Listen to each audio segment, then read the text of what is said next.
మీద చెయ్యి వేసి బొట్టు పెట్టినా, తాళి బొట్టు మెడను కట్టి బొట్టు పెట్టినా, తల మీద చెయ్యి వేసి బొట్టు పెట్టినా, తాళి బొట్టు మెడను కట్టి బొట్టు పెట్టినా, సన్ని కళ్ళు తొక్కినా సప్త పదులు మెట్టినా, సన్ని కళ్ళు తొక్కినా సప్త పదులు మెట్టినా, మనసు మనసు కలపడమే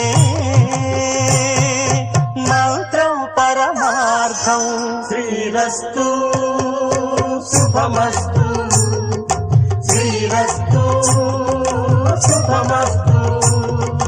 శ్రీకారం చుట్టుకుంది పెళ్లి పుస్తకం, ఇక ఆకారం